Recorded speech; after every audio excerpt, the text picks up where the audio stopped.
Hello అందరికీ నమస్తే, నేను మీ Swapna. Welcome back to my channel. ఈరోజు నా వీడియోలో పాతకాలపు నాటి ఒక గొప్ప రెసిపీ నేను చేసి చూపించబోతున్నాను. మన పూర్వీకులు తిన్న గొప్ప గొప్ప ఆహారాలలో దిబ్బ రొట్టె ఒకటి. ఆ దిబ్బ రొట్టె నేను ఈ వీడియోలో చేసి చూపించబోతున్నాను.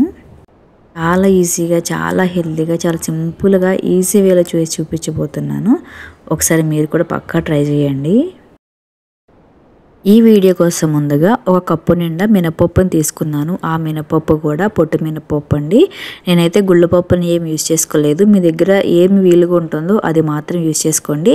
ఆ మినపప్పుని తీసుకొని కనీసం 3 గంటల పాటు నానబెట్టుకుంటే పై పొట్టు మొత్తం ఈజీగా కూడా వచ్చేస్తుందండి. అది నీట్గా కడుక్కున్న తర్వాత ఈ విధంగా ఉంది.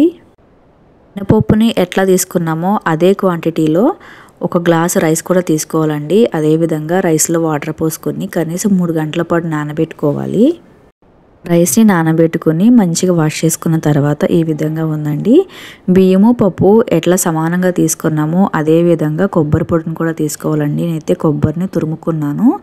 మీరు కనుక మిక్సీ వేసుకోండి, మిక్సీ కూడా వేసుకోవచ్చు.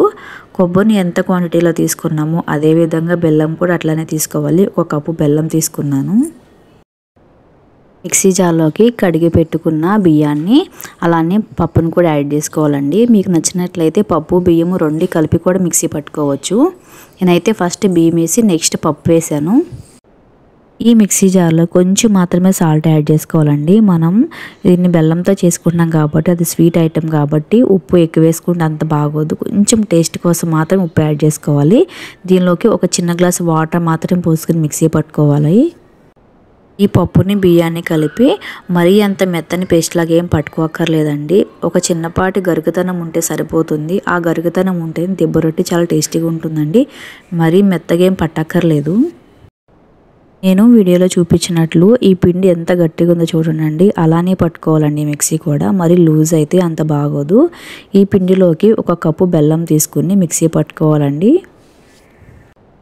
మిక్సీ పట్టుకున్న ఈ పిండిలోకి 1 కప్పు బెల్లాన్ని యాడ్ చేసుకోవాలి. ఈ బెల్లంతో పాటు 1 కప్పు కొబ్బరి తురుము కూడా యాడ్ చేసుకోవాలండి. ఇలా యాడ్ చేసుకుంటేనే కొబ్బరి మొత్తం మిక్స్ అయిపోతుంది ఆ పిండిలోకి. అలా కాకుండా ఆ బెల్లం మిక్సీ పట్టేసిన తర్వాత కూడా మనం విడిగా కొబ్బరిని యాడ్ చేసుకోవచ్చు.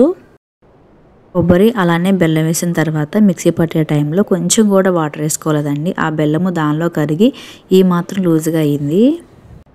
ఈ వీడియోలో చూపించినట్లు ఈ విధంగా పిండి రెడీ చేసుకోవాలి.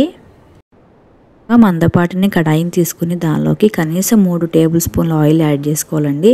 ఆయిల్ ఆ కడాయికి మొత్తానికి అప్లై అయ్యేలాగా ఒకసారి ఇలా బాగా తిప్పుకోవాలి.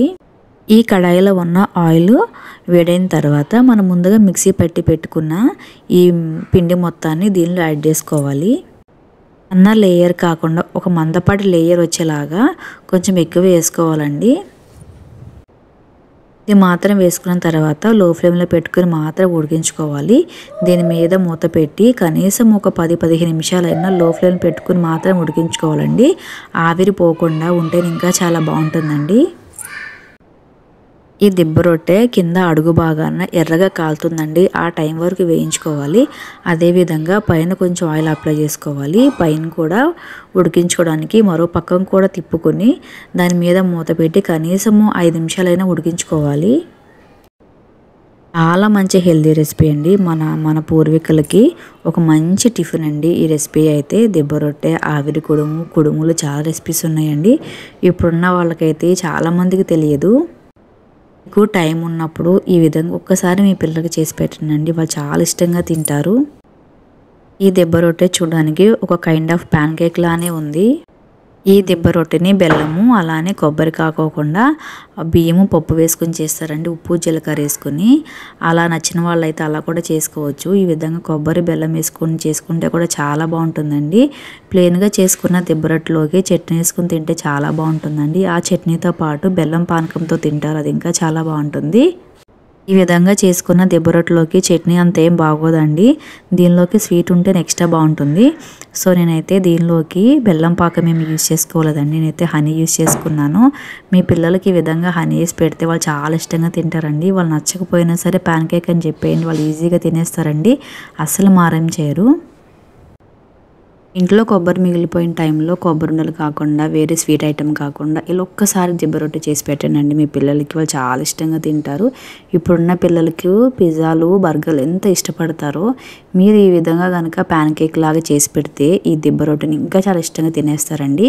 మీకు కనుక కొంచెం ఓపిక ఉన్నట్లయితే దీనిలోకి బెల్లం పాకం యాడ్ చేసుకుంటే కూడా చాలా బాగుంటుంది. అది లేకుంటే హనీ కూడా యాడ్ చేసి పెట్టండి. చాలా అంటే చాలా బాగుంటుంది.